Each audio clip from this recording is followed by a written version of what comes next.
नमस्कार दोस्तों, आपका फिर से स्वागत है हमारे चैनल पर। हम जैसे कि पढ़ रहे थे पंच पीरों के बारे में। पंच पीरों ने हमने 4 पीरों के बारे में पढ़ लिया है, गोगा जी, मेहा जी, हड़बू जी और पाबू जी। हमारे लास्ट में बचते हैं पीरों के पीर रामसा पीर, है ना जी। रामदेव जी महाराज के बारे में पढ़ना बाकी है, उसके बारे में भी हम अभी पढ़ लेते हैं। तो आज हमारा टॉपिक है रामदेव जी। पंच पीरों में हमारा कौन सा टॉपिक है? रामदेव जी महाराज। ठीक है, देखो रामदेव जी की सबसे पहले जन्म की बात करते हैं। इनका जन्म पॉइंट वाइज पॉइंट चलेंगे। जन्म कहते हैं 1352 ईस्वी में हुआ। ये ईस्वी में अगर इसको विक्रम संवत में बदलना है तो विक्रम संवत इनका आएगा 1409, यानी कि इसमें 57 जोड़ेंगे तो ये 1409 आ जाएगा। विक्रम संवत 57 वर्ष आगे चलता है, यानी कुल मिलाकर कहा जाए इसके हिसाब से तो ये 15वीं शताब्दी है। कौन सी शताब्दी है? 15वीं शताब्दी। 15वीं शताब्दी कैसे हुई? देखो 1401 से लगाकर 1499 तक ये पूरा 15वीं शताब्दी के अंतर्गत आता है। इसलिए माना जाता है कि ये बाबा रामदेव जी का जन्म 15वीं शताब्दी में हुआ। अब इनका जब जन्म हुआ था, भाद्रपद शुक्ल द्वितीया को, ठीक है, यानी कि द्वितीया का हुआ था। इसको बाबेरी दूज भी कहते हैं, बाबेरी दूज।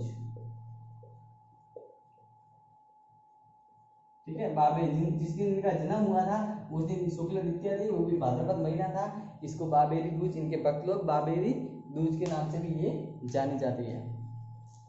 अब इनके परिवार के बारे में जान लेते हैं। इनके पिता कौन थे, माता कौन थी, उस हिसाब से जान लेते। देखो इनके पिता थे अजमाल सिंह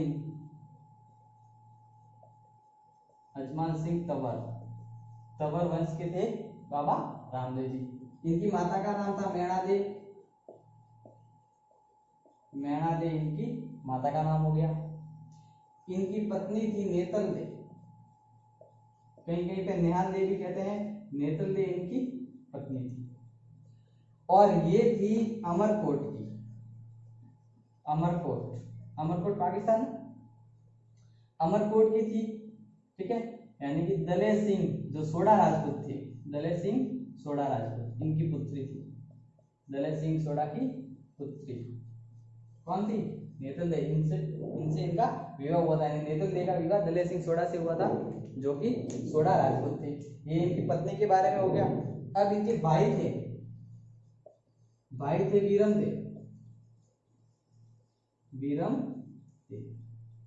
अब इनकी बहनों के बारे में बात करें। बहन भी 2 बहन थी इनकी, सुगुणा दे और लासा दे, और सुगुणा भाई और लासा भाई। एक गाना भी है, उसमें इनका नाम आता है सुगुणा भाई और लासा भाई। इनकी आरती में इन दोनों का नाम आता है। अब एक और धर्म बहन भी थी, उसके बारे में बता देता हूँ। धर्म बहन, कहीं पे धर्म बहन माना गया है, कहीं पे इनको शिष्या माना गया है। वो थी डाली बाई। ये मेघवाल जाति की थी, मेघवाल जाति। ठीक है, जो डाली बाई थी वो मेघवाल जाति की थी। इन्होंने रामदेव जी ने इनको धर्म बहन माना था। कहीं कहीं पे लिखा था कि ये इनकी शिष्या थी, और ये इनकी डाली बाई रामदेव जी की भक्त भी थी, कहीं पे ऐसे भी है। ठीक है, ये तो हो गया इनके परिवार के बारे में। इनके गुरु के बारे में बता देता है। रामदेव जी के गुरु, इनके गुरु थे बालीनाथ। हड़बू जी के गुरु भी बालीनाथ है, और रामदेव जी के गुरु भी बालीनाथ, दोनों के गुरु एक। रामदेव जी की प्रेरणा से ही हड़बू जी ने बालीनाथ को गुरु बनाया था। ठीक है, तो रामदेव जी के गुरु का नाम हो गया बालीनाथ। ये तो हो गया इनके परिवार के बारे में और इनके गुरु के बारे में कि कौन कौन थे। ये रामदेव जी के बारे में ये हो गया। अब रामदेव जी के उपनामों के बारे में पढ़ते हैं। रामदेव जी के अलग से और कौन से नाम है, ये ध्यान से समझ लेना और लिख लेना, कॉपी में नोट करोगे तो अच्छा रहेगा। ठीक है, अब इनके उपनामों के बारे में पढ़ते हैं कि इनके उपनाम कौन कौन से। इनके उपनाम आते हैं। इनका जन्म तो दूज को हुआ था, जो बाबेरी दूज कहते हैं। ठीक है, यानी कि बाबेरी दूज। अब देखो इनके उपनाम में आता है रामसा पीर।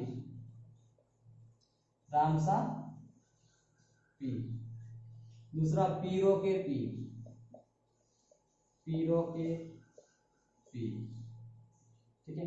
विष्णु का अवतार, विष्णु का अवतार, कृष्ण का अवतार,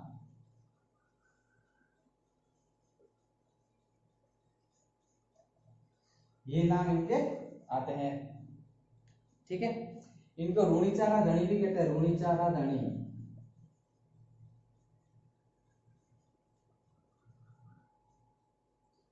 इतने सारे इनके नाम आते हैं। ठाकुर जी भी कहते हैं इनको, ठाकुर जी,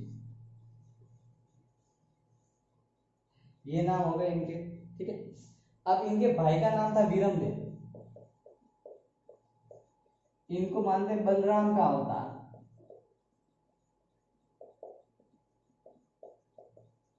क्योंकि ये है कृष्ण के अवतार। तो इनके भाई कौन हुए? बलराम के अवतार। क्योंकि कृष्ण और बलराम, बलराम कृष्ण जी के बड़े भाई थे, उन्होंने साथ में अवतार लिया था। उसी हिसाब से रामदेव जी के बड़े भाई को भी बलराम का अवतार माना जाता है और रामदेव जी को कृष्ण का अवतार माना जाता है। और कृष्ण भगवान विष्णु का अवतार लिया था, इसलिए इनको विष्णु का अवतार भी माना जाता है, ठीक है।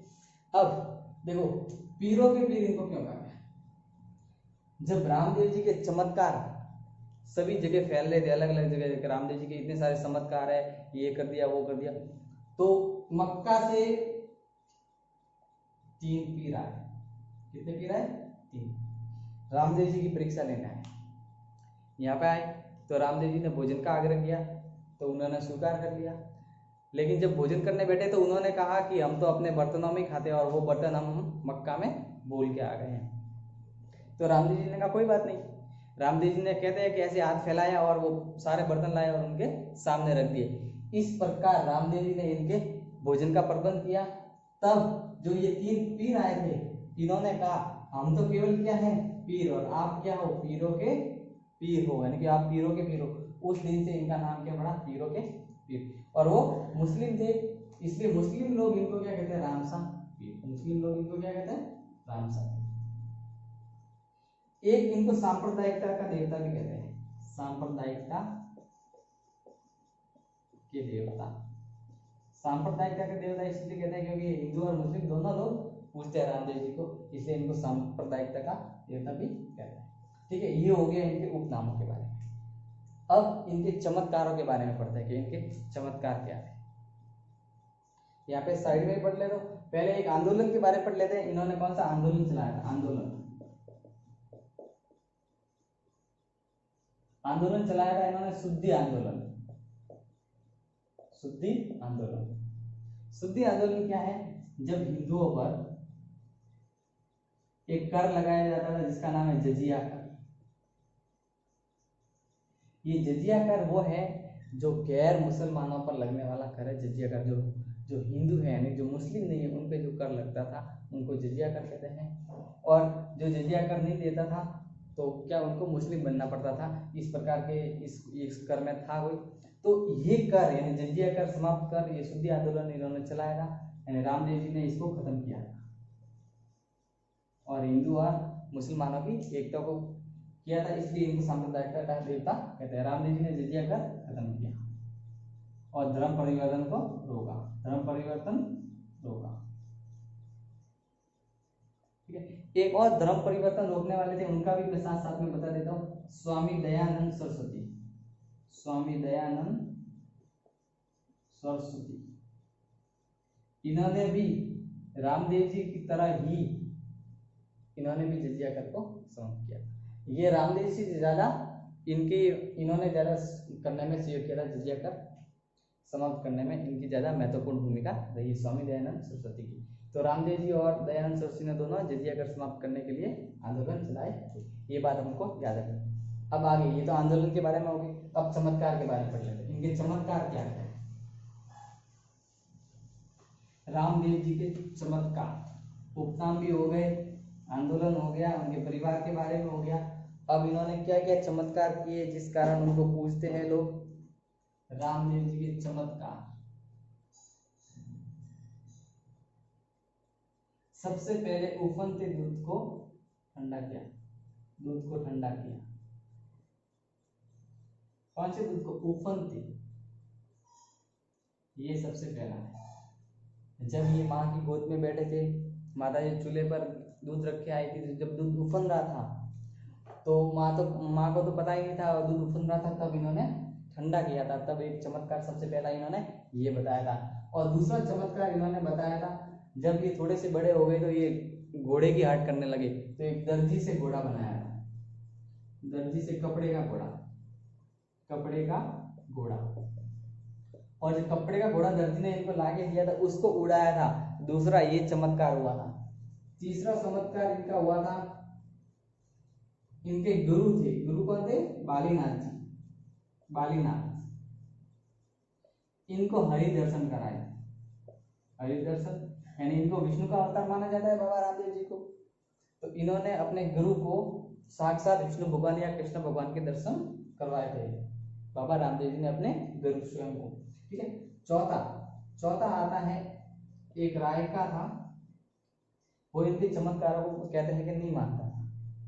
तो इसके पास थी मिश्री, ये मिश्री लेकर कहीं जा रहा था, तो मिश्री से इन्होंने बना लिया था लूण, यानी कि नमक। लूण का मतलब होता है नमक, यानी मिश्री और लूण बनाए, ऐसा कोई गीत है। और फिर इस लूण से वापस क्या बना दिया था? मिश्री। इस प्रकार इस रायका को भी, इस आदमी को भी क्या दिया था? चमत्कार। ये चौथा चमत्कार था। पांचवा चमत्कार था इनका, भैरव नामक राक्षस, भैरव नामक राक्षस, राक्षसी प्रवृत्ति का था, एक आदमी था, राक्षसी प्रवृत्ति थी। ठीक है। तो वो वहां पे आसपास का क्षेत्र था पोखरण, सातलमेर, पोखरण, ऐसा ही सातलमेर अभी कहते हैं उनको, सातलमेर पोखरण वहां का स्थान था, पोखरण के आसपास का। तो वहां पे सब लोगों को दुखी करता था वो, उसकी राक्षसी प्रवृत्ति के कारण सभी लोग नाराज थे, मतलब दुखी थे उससे। तो उससे छुटकारा दिलाया था, इसको मार दिया था बाबा रामदेव जी ने, और इस यहाँ पे अधिकार कर लिया, इस जगह पर क्या कर लिया? अधिकार। इस जगह पर अधिकार करके अपनी बहन, कौन सी बहन? सुगना, सुगना बाई, इसको क्या लिया? दहेज में दे दिया। ये वाला स्थान सुगना बाई को दहेज में दे दिया। और इनकी शादी किससे कराई थी? विजय सिंह से, विजय सिंह जो कि बीकानेर के थे। तो इनको ये पोखरण दहेज में दे दिया। पहले जमीन ही दहेज में देते थे, या घोड़े गाय ऐसे इस प्रकार से देते थे। सुगना बाई को दहेज में क्या दिया था? जमीन दी थी। विजय सिंह से इनकी शादी करवाई थी। अब ये हो गए इनके चमत्कार के बारे में। अब बाबा रामदेव जी के जो मुख्य शब्दावली है कि किसको क्या कहते हैं वो पढ़ लेते हैं। ये तो याद नोट कर लीजिए आराम से आप, वीडियो हमेशा यूट्यूब पे रहने वाला है, बहुत ही अच्छा। इसके बाद बाबा रामदेव जी के बारे में और कुछ आने वाला नहीं। अब इनके प्रमुख शब्दावलियां क्या है वो पढ़ लेते हैं। प्रमुख शब्दावलियां ये हैं, मुख्य शब्दावलियां।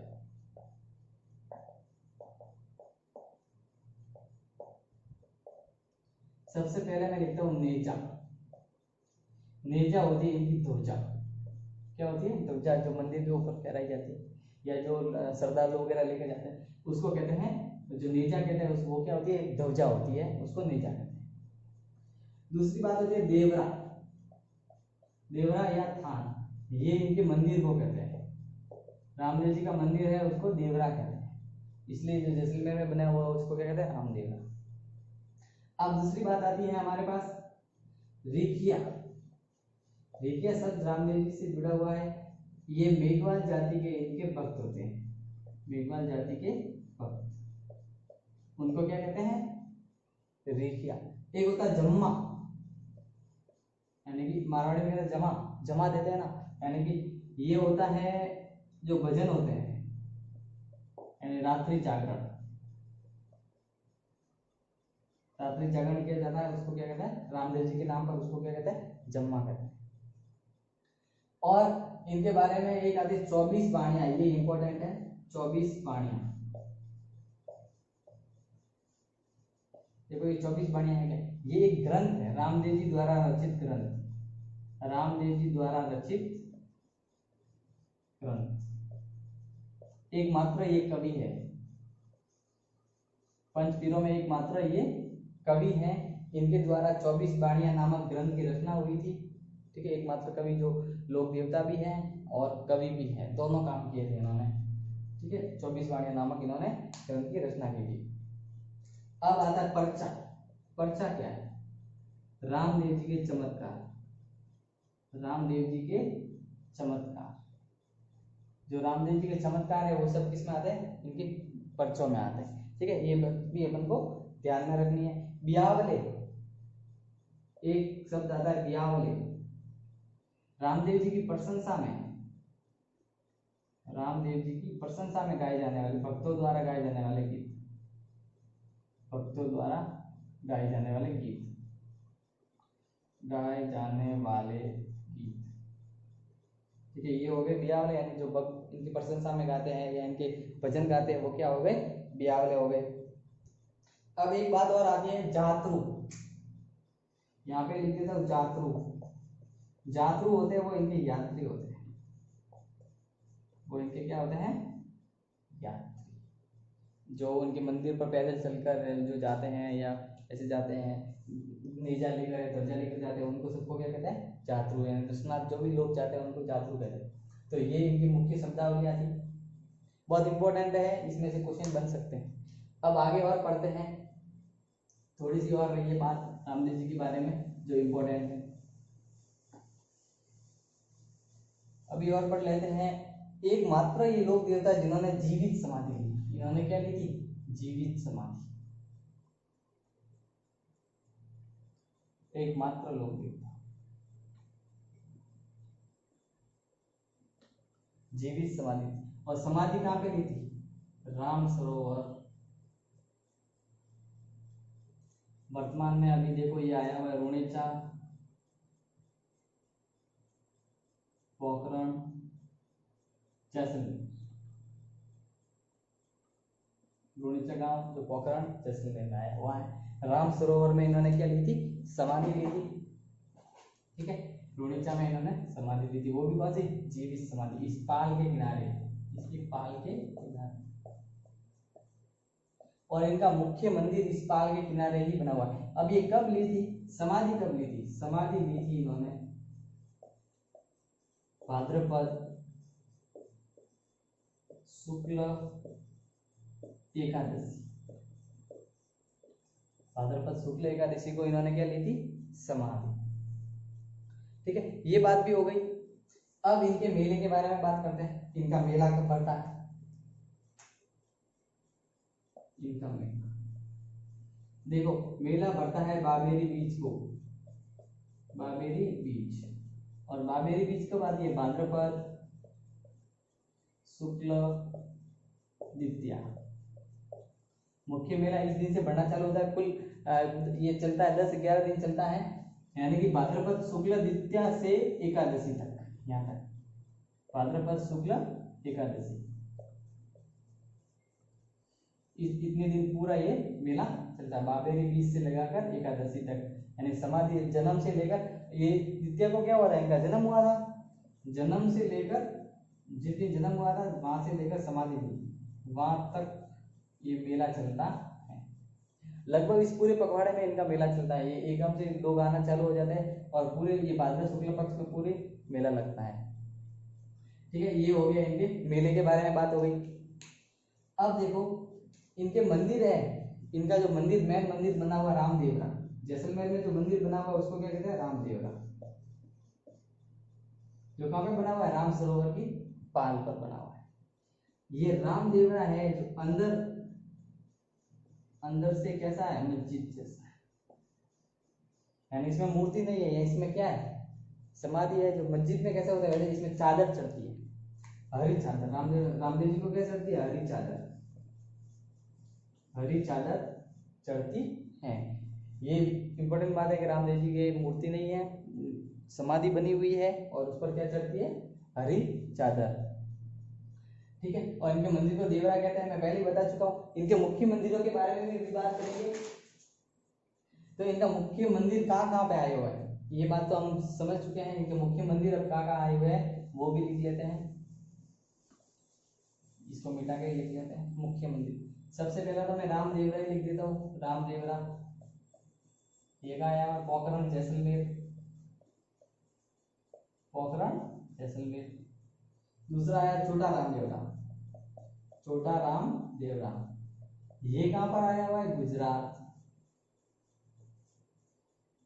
तीसरा आया हुआ है बराठिया अजमेर, बराठिया अजमेर। तीसरा आया हुआ है सुरता खेड़ा, और सुरता खेड़ा आया हुआ है हमारे चित्तौड़गढ़ में। और लास्ट आया हुआ है मसूरिया, वो आया हुआ है जोधपुर। ये मुख्य मंदिर है, वैसे तो इनके मुख्य मंदिर सभी जगह है, लेकिन मैं मुख्य मंदिरों की बात कर रहा हूँ। ये आया मसूरिया, जहाँ पे पालीनाथ जी की भी समाधि बनी हुई मसूरिया में। ठीक है, तो ये बाबा रामदेव जी के बारे में संपूर्ण ज्ञान था। इससे लगभग कुछ बाहर आने वाला नहीं है, चाहे राजस्थान जेईई की भर्ती हो या पटवारी की हो। धन्यवाद दोस्तों, वीडियो पसंद आए तो लाइक जरूर करना, और कोई कमी लगी हो तो कमेंट करके जरूर बताना। धन्यवाद दोस्तों।